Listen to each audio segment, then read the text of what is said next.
It is Friday. Not feeling so casual, frankly. We're breaking format, but it's just it's not a casual Friday. There's a lot of anger and disgust and sadness in the air, and overlaying the general malaise of this lockdown and all the crap show involved in that. We bumped our ads for today, and I'm going to talk to Howard Bryant, who I spoke to. I don't know. I think we actually did the interview right before this lockdown, and we ended up playing it a little bit later. But a really great writer, and just wanted to get his reaction. His book, Full Dissonance,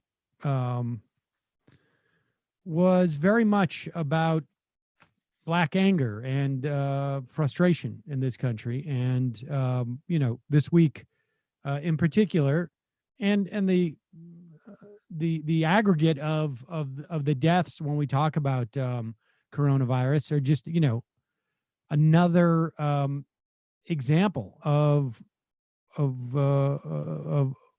why people have such anger. So let's just go to this clip. This took place yesterday. I imagine most of you are aware of the story of George Floyd. There's more information coming out now about the relationship between Floyd and this cop, Chauvin, who was the one who was digging his knee into his neck for 6, 7, 8, 10 minutes. Certainly 6, 7 minutes before Floyd passes out, and then a couple more minutes while he's laying there unconscious as people are yelling at him. But we will get to that. But part of the reason why there was more violence and anger last night, and we also have video that is going around that at least, we can see where the first acts of sort of like, vandalism or a sort of like prompting the looting come from. We know we have very clear video of the person who did this. It is unclear who they are, but the video, I've got to tell you, I find it hard to believe. And I don't want to, the last thing I want to do is get out over my skis on this. And there are people who are reporting this out, working, trying to confirm sort of some of the theories around who this person might be. But it is very hard to look at this video and walk away with the idea that this was one of the protesters who started essentially, or lit the fire, if you will, for the looting. Very, very hard to believe that it's one of the protesters. But we will play that video later in the program. Let's start with this one. This is the Hennepin County DA, Mike Freeman, who came out Thursday afternoon and had this to say.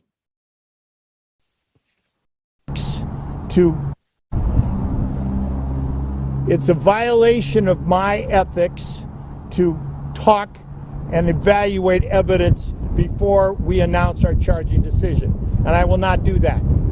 I will say this, that video is graphic and horrific and terrible, and no person should do that. But my job in the end is to prove that he violated a criminal statute, and there is other evidence that does not support a criminal charge. We need to wade through all of that evidence and to come through with a meaningful determination, and we are doing that to the best of our ability. Mike, the National Guard is coming in. Can you get your reaction on that? Okay. Reaction on the National to say. When it comes to the African American community, and we're here, a lot of us came down to actually call for peace. But when you guys are asking for them to be patient, they're saying that there was no patience when it came to George Floyd, when he begged and pleaded for his life. What message would you give us to take back to the African American community to bring peace and to ensure them that justice is going to be served?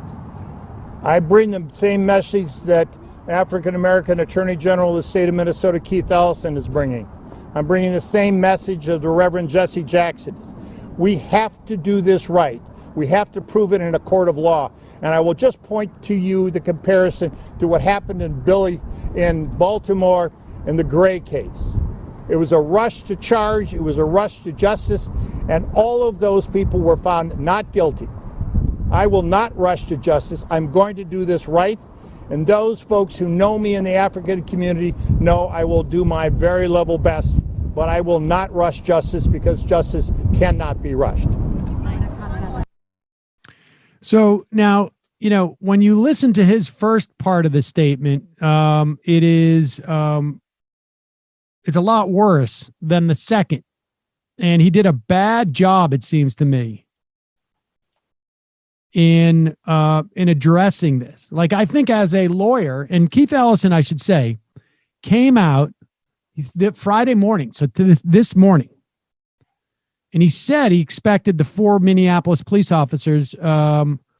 He said, I anticipate there will be charges. I hope they're soon, he told CNN.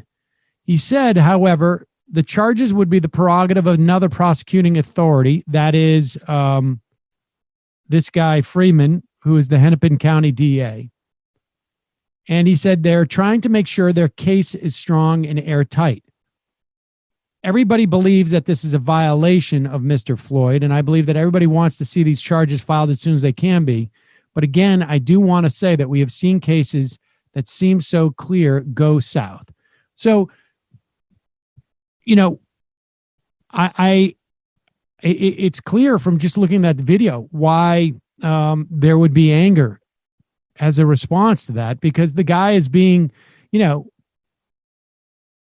got a pretty bad bedside manner, as it were, and doesn't realize that this instance, it's as if there is like this sort of absence of understanding that this is not just a technical legal case. That may be his job.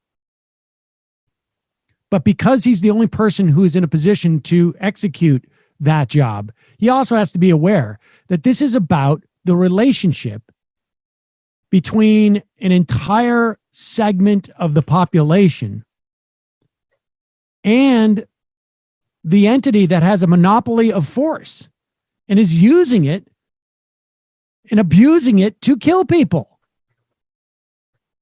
And he doesn't seem to have any sort of like situational awareness of what's going on.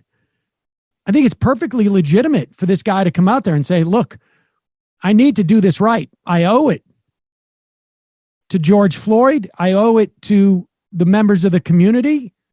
I owe it to the state, the county, whatever it is. I owe it to everyone to do this right.